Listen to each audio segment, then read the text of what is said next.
just received a package from South Korea. So let's go ahead and open this up.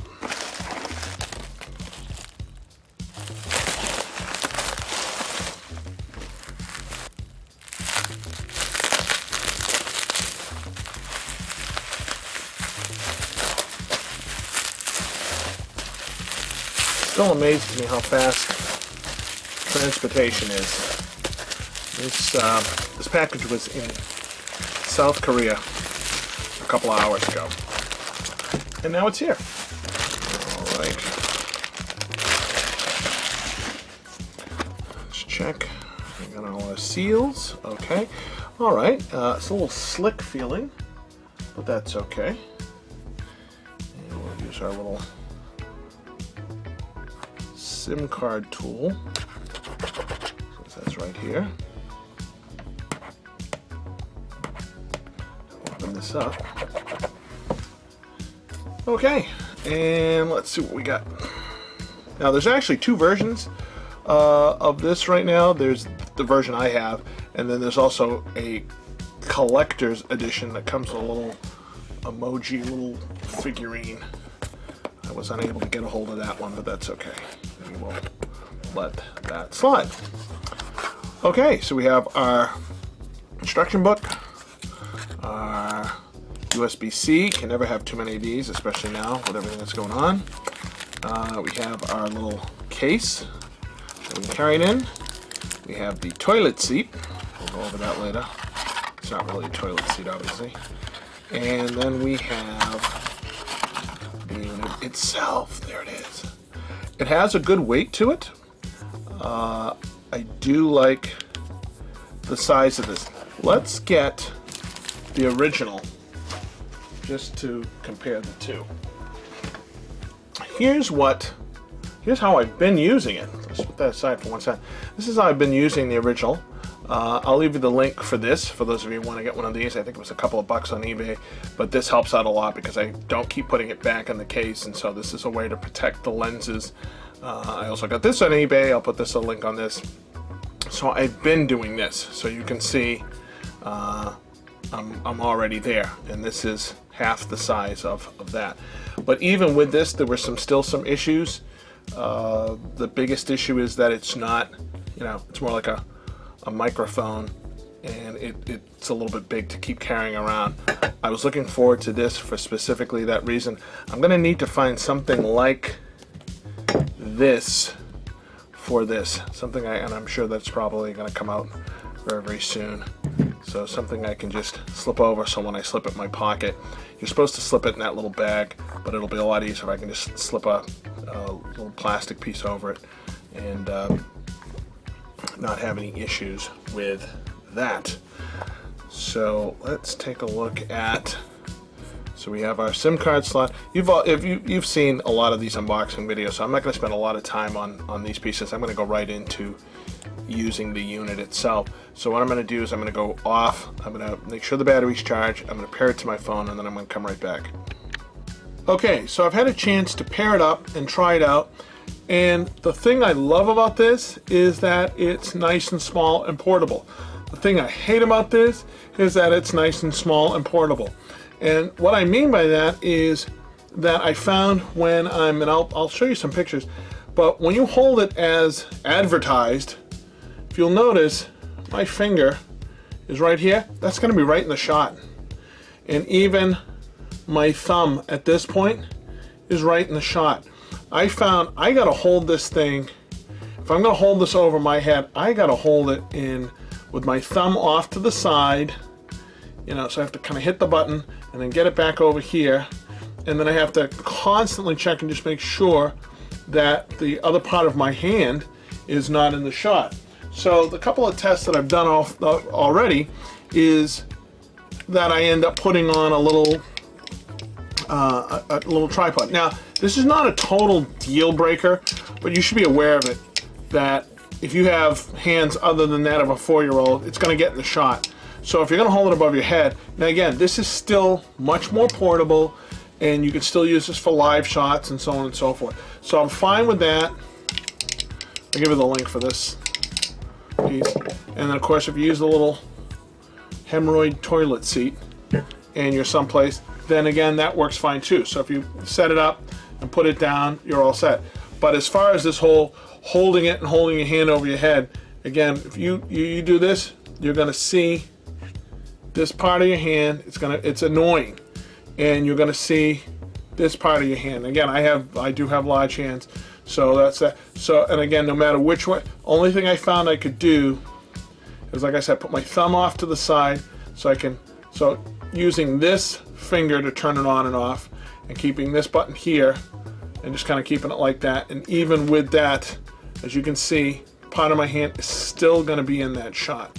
I don't know how they thought you were going to do this and not get your hand in the shot. You got to be way, so you'd have to turn it on and then move down here. Now it does have a delay, so that's a possibility. So you could turn the button on and then kind of move your hand out of the way for the delay. I think I probably will keep one, or where's the other one?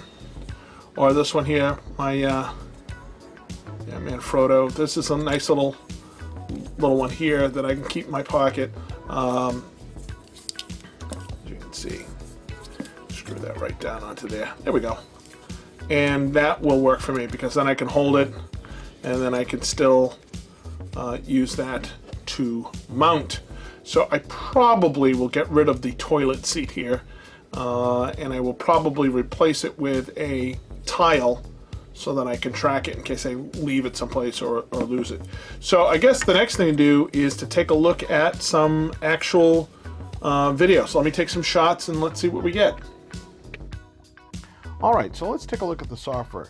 The first thing is that there's now 2 Gear 360 software items in the Play Store. And if you have the old one, it will prompt you to get the new one. Now, the new one will support the new camera as well as the old camera. So right now I have the new camera paired up, but I could go ahead and switch back to the old camera if I wanted to. So that's nice once you get one. If you are lucky enough to have both cameras, and there's a reason why you would want both cameras, and we'll talk about that later. But as you can see, you can switch between the two. So it's showing me a little, showing you that we are connected. And it is also showing me that currently the battery in the camera is at 92%. And as you can see, we have camera, gallery, live broadcast, and settings. And up in the menu, we basically have disconnect, connect, and user manual. So let's go one at a time here. Let's go into the camera itself. Now I have the camera about, 6 to 10 feet away, sitting on the windowsill. Okay. So as you can see, I have a live preview, and we have the ability to change the white balance, take it in or out of HDR mode, and then add to the brightness. Let's go into the settings. And as you can see, we have a choice all the way up to 496 by 2048 at 24 frames a second.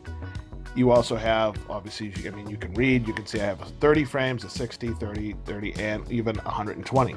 Now, I have found if I don't want people to get motion sickness, I either need to, if I keep the camera in a fixed position, 24 frames is fine. But if I start walking around with that, I'm gonna make people yak. So I would say if you're gonna move, use the 60 frames. I'm dying to see with the 120. I haven't tried that yet. I will be posting a sample video, so I'm gonna try that out and see how that works out. But that's gonna be a slow motion, obviously. But let's go back and take a look. So I've got it set for 24 frames, highest rate. Now it will downscale it when you go to save it on your phone. So if you want the actual high res ones, you're gonna need to plug your phone into something. You could actually plug it into your phone using remember now it's USB-C.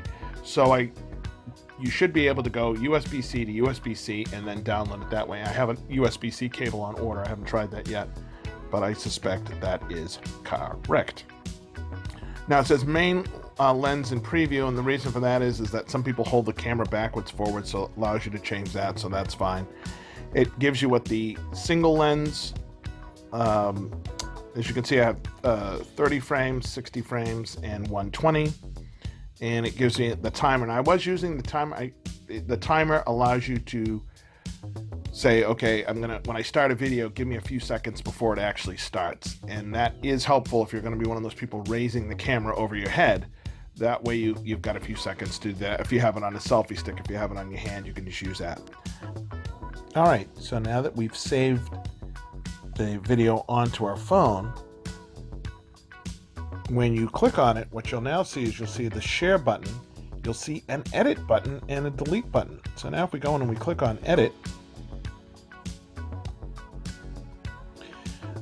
they've done, they haven't given you a whole bunch, but they've given you some stuff, which is a lot more than what we had before.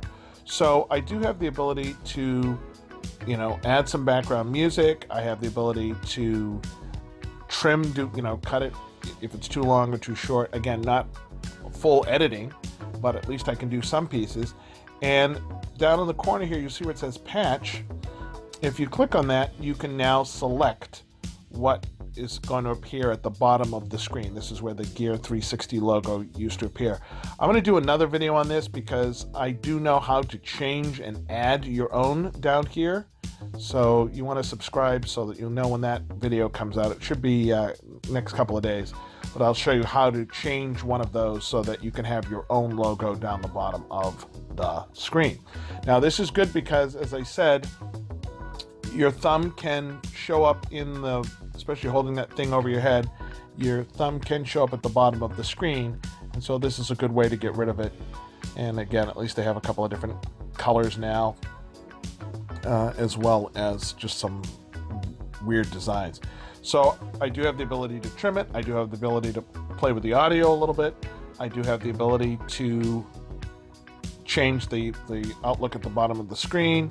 I'm gonna go ahead and save that. I'll just call it test 4. And I will be doing a video on the new Gear VR.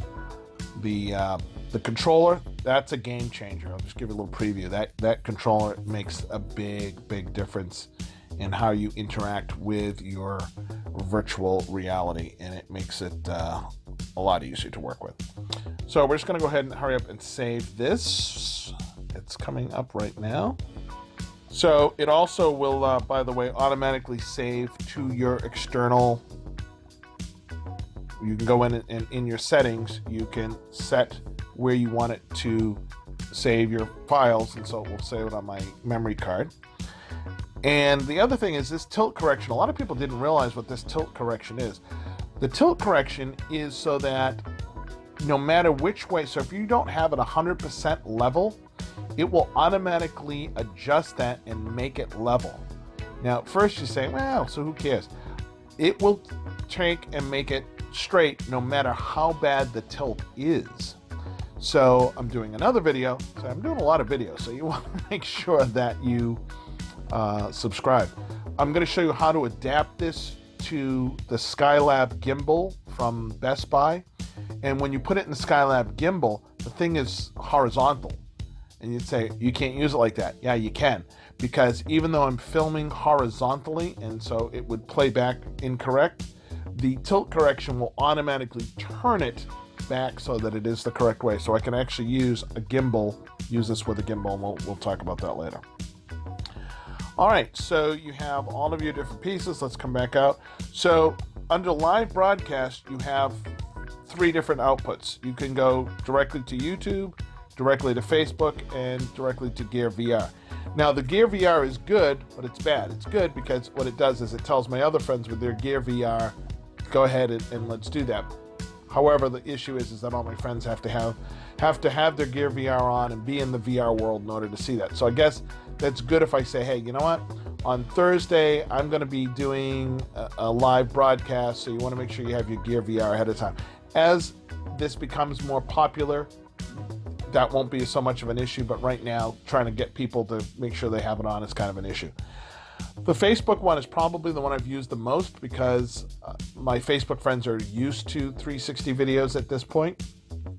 Kind of the problem with that is that with the Facebook, in the Facebook, you can scroll either on your phone or on a desktop, but I think with the Facebook one, it's really geared best for your desktop.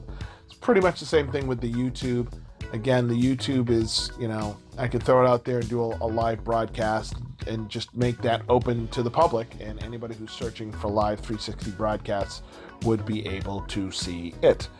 The Gear VR one will also give you a link, by the way, that you can then send to somebody, and that will give them the desktop one as well. So 3 good ones here. I don't think that there's anything else that they would need to add at this particular point. You got the top 2, which is your Facebook and your YouTube. And again, here is just our settings real quick. This has to do with the LED and the sound.